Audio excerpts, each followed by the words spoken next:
Amazing. So, Yeah. Go ahead, so Marty. I have a question. So what are the root causes, or what have you guys discovered? Yes, so that's a great question. So, like I was saying kind of in the beginning of our conversation, when somebody comes to Neighbors Together for food, there are usually a bunch of different reasons as to why they're coming to Neighbors Together for Right. food. So, when we're looking at the systemic Tip of the causes, iceberg, if you will. right, exactly. So when we're looking at the systemic causes of hunger and poverty, we're really going into what has created poverty in the first place. And in our country, we unfortunately have this horrible history of systemic racism.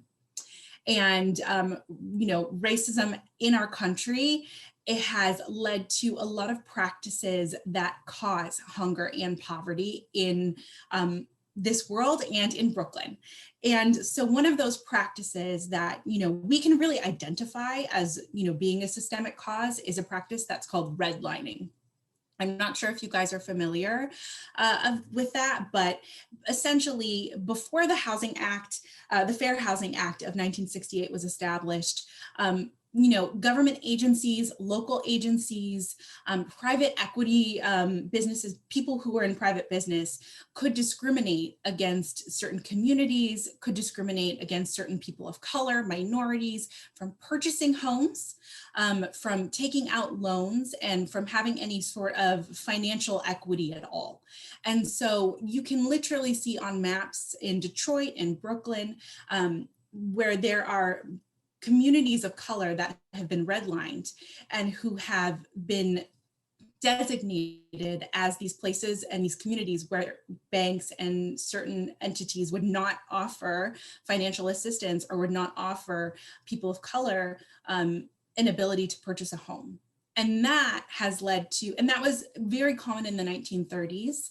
The Civil Rights Act was passed in 1964, and then the Fair Housing Act was passed in 1968.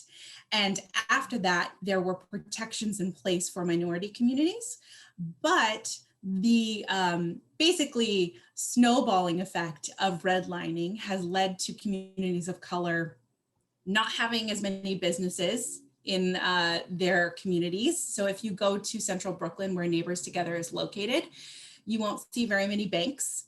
You won't see very many parks or schools. You won't see very many grocery stores. Local businesses really aren't booming there as much as they are in other places. And that has been, through decades and decades of discrimination and a snowballing effect of these systemic injustices. So at Neighbors Together, we identify those things and we are trying to reclaim our members' power so they can openly talk to elected officials about what they need. I hope that answers your question. And that's just one answer in a small nutshell. That's interesting. Of systemic issues. And again, I'm half jokingly here channeling the buffoon broker, right? But that was 50 years ago. Isn't that over and done with? Like, why? You mentioned the snowball effect, right? So can you maybe give at least one or two steps of how something that ended 50 years ago still has an effect today? Yeah. So something that we are seeing is, access to housing. So if you have people who aren't able to purchase property, if you have people who aren't able to get loans, that does not create generational wealth.